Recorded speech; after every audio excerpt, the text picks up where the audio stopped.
नमस्कार दोस्तों, मैं पहले ही आपको बता देती हूँ कि इस वीडियो में आपको काफ़ी मज़ा आने वाला है। इस वीडियो को जब आप पूरा देख लोगे तो आप भी जो है वो चौंक जाओगे कि भाई ऐसा भी होता है। तो चलिए वीडियो शुरू करते हैं। आज के वीडियो में मैं आपको बताने वाली हूँ कि कैसे एक सरकारी चपरासी या पियून करोड़ की जो है वो प्रॉपर्टी बना सकता है। आपको पता होगा कि भाई एक चपरासी की सैलरी जो है वो कितनी होती है। स्टार्टिंग मैक्सिमम 10,000, 15,000 है ना। सरकारी विभाग पर डिपेंड करता है। 10,000, 15,000, 20,000 या 25,000 या ज़्यादा से ज़्यादा जो है वो 30,000। लेकिन अगर मैं आपको कहूँ कि एक सरकारी चपरासी ने 10 करोड़ रुपए बना लिए, या एक चपरासी ने 10 करोड़ तो भाई कम है, 100 करोड़ की संपत्ति जो है वो बना ली, तो आप जो है वो ज़रूर चौंकोगे। तो आज के वीडियो में मैं आपको बताने वाली हूँ कि एक चपरासी कैसे जो है वो फ्रॉड करके इतनी ज़्यादा बड़ी संपत्ति जो है वो बना लेता है। तो चलिए वीडियो को शुरू करते हैं। किसी भी चपरासी, जिसे अंग्रेजी में पियून कहा जाता है, वह भी एक सरकारी जिम्मेदार पद होता है। देखिए भाई, सरकार का कोई भी पद जो है ना वो काफ़ी रिस्पॉन्सिबिलिटी वाला होता है, चाहे वो छोटे से छोटा पद हो या फिर बड़े से बड़ा पद। अगर उन जिम्मेदारियों को व्यक्ति सही तरीके से या ईमानदारी से नहीं निभाएगा, या भ्रष्ट हो जाएगा, या रिश्वत खोर बन जाएगा, तो डेफिनेटली वह उस पद का दुरुपयोग करता है, चाहे वह छोटे से छोटा पद हो या फिर बड़े से बड़ा पद।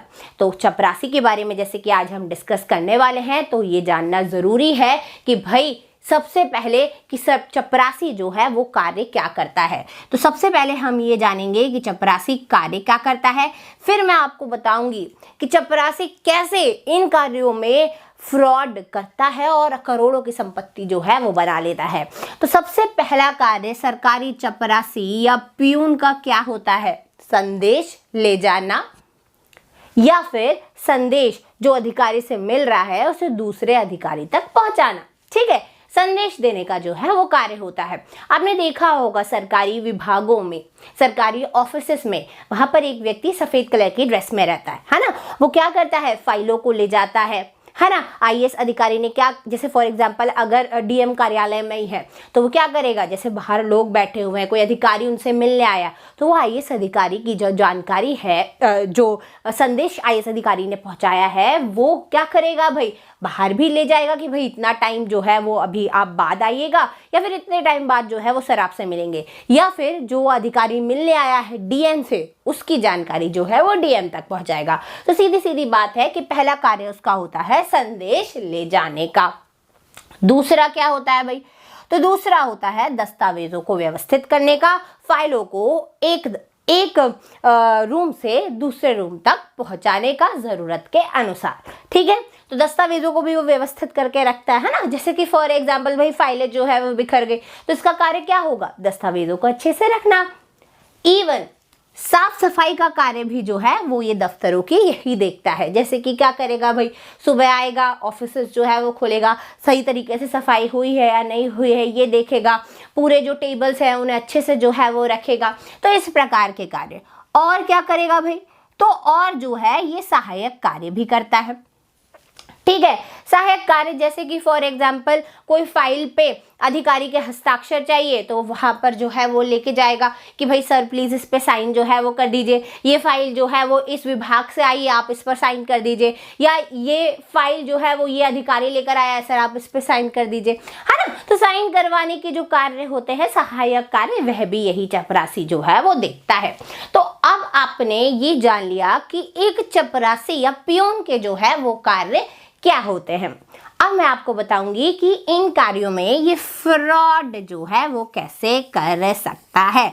उसके पहले मैं आपको बता देती हूँ कि ऐसा नहीं है कि मैं अपनी मनमर्जी से वीडियो बना रही हूँ। भाई ऐसे कई केसेस हैं जिसमें चपरासी ने क्या किया है भाई? करोड़ों की संपत्ति जो है वो बना ली है। आप सर्च करके देखिएगा गूगल पे, आपको न्यूज़ मिल जाएंगी। जैसे कि मैं आपको एक एग्जाम्पल देती हूँ। पहला एग्जाम्पल, ये चपरासी भाई साहब थे आंध्र प्रदेश के। ठीक है, अब इनकी उम्र जो हो गई है वो हो गई है 55 साल। नाम था इनका नरसिम्हा रेड्डी। अब इन भाई साहब के पास जब ये अपना 18वां प्लॉट खरीद रहे थे तो भाई जानकारी मिल गई पुलिस को कि ये व्यक्ति तो चपरासी था और ये अपना 18वां प्लॉट खरीद रहा है। तो इसके घर पर क्या लग गई भाई, ईडी आ गई, उसने जांच की। तो आप चौंक जाओगे क्या क्या मिला भाई। इसके घर में मिला है 7 लाख कैश, ठीक है, सोचो आप 7 लाख कैश। और क्या मिला है भाई, यहां लिख देती हूं, 2 लाख की सोने की ज्वेलरी मिली है। ये तो भाई बोलोगे मैडम 7 लाख 8-9 लाख तो भाई कम है, ये तो बहुत कम कीमत है, आप कैसे बोल रहे हो करोड़, बताती हूँ रुको। और क्या मिला है भाई, और इसके घर में मिली है 18 प्लॉट्स की फाइल। आप सोचो आज जो है वो प्लॉट्स की कितनी ज्यादा कीमत होगी, है ना। मैंने कहा 18वां प्लॉट एक खरीदने वाला था।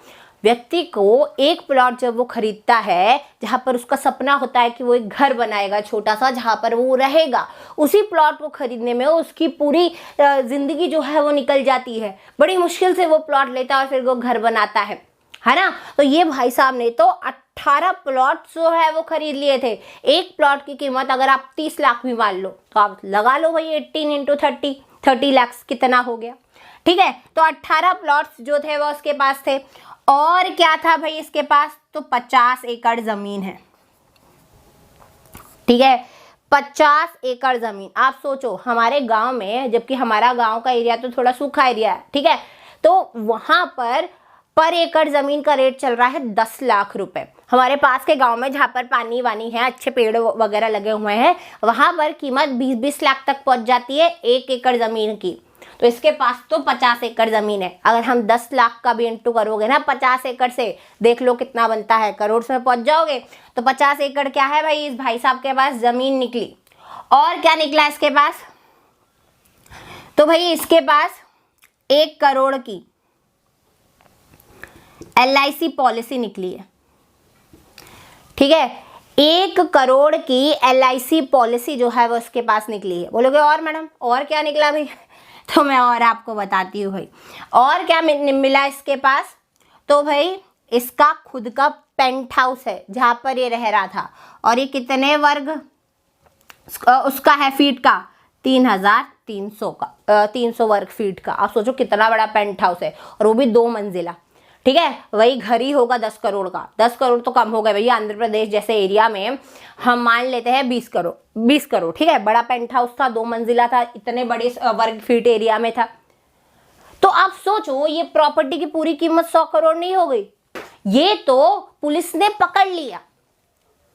और कितनी उसकी छुपी हुई प्रॉपर्टी होंगी जो उसके रिश्तेदारों के नाम होंगी, बीवी के नाम होंगी। चलो बीवी तो ऐसे लोग करते नहीं है कि भाई घर घर के एरिया में प्रॉपर्टीज नाम कर दे, पता नहीं कितने लोगों के नाम उसके घर के जो है वो होगी, दूर दूर के रिश्तेदारों के नाम जो है वो उसने कराई होगी, ठीक है। तो 100 करोड़ की प्रॉपर्टी बना ली इसने। एक और एग्जांपल देती हूं, उज्जैन का एक व्यक्ति था, ठीक है, उसने क्या किया, एक उज्जैन का व्यक्ति था, वो भी चपरासी का कार्य करता था।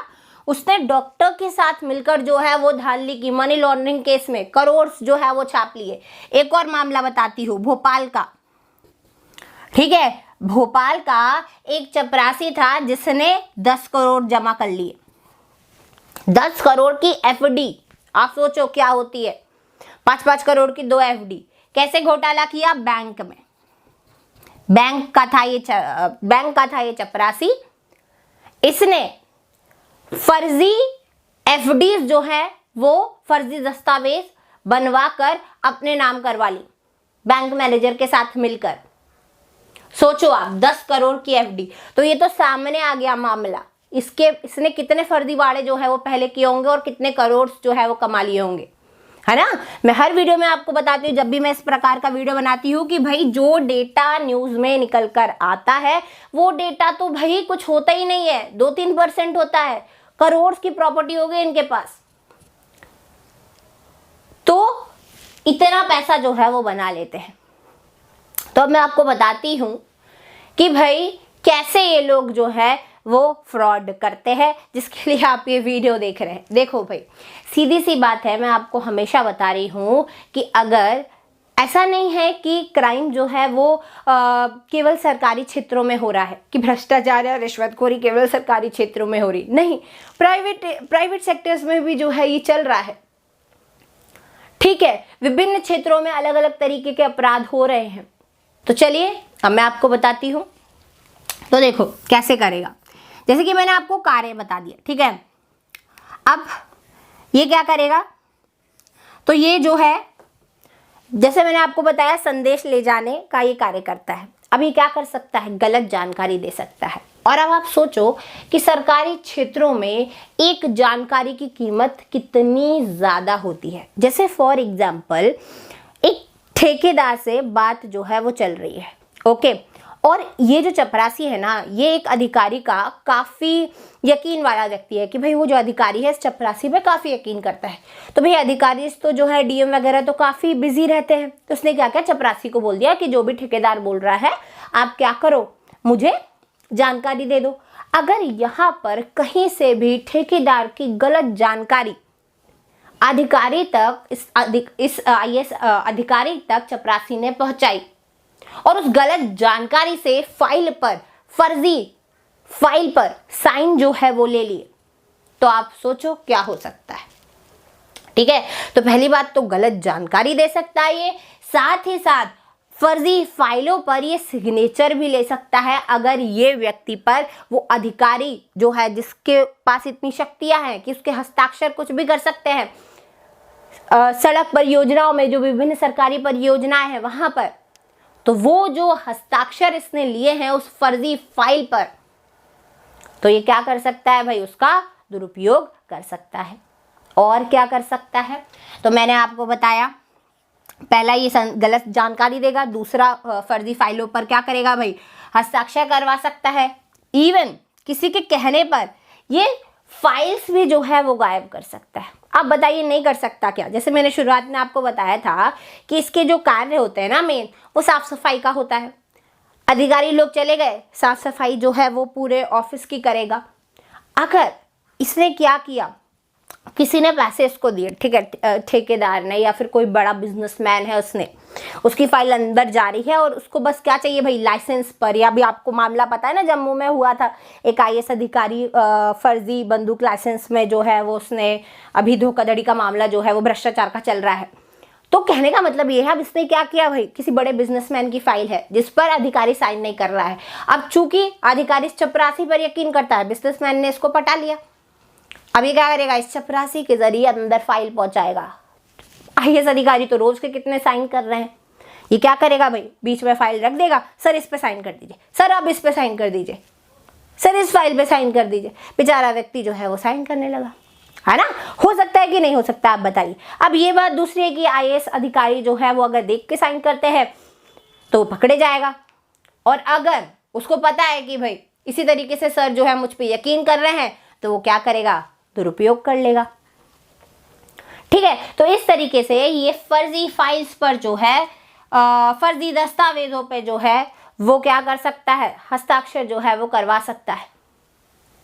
और क्या कर सकता है, तो रिश्वत ले सकता है मिलवाने के।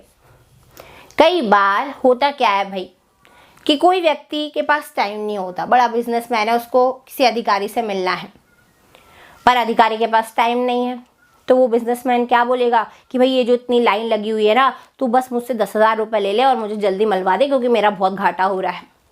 तो ये क्या करेगा, 10,000 लेगा, इसका नंबर पहले लगवा देगा, ठीक है, कि सर आप मिल लीजिए जाके, तो यहाँ से भी काफ़ी कमा सकता है।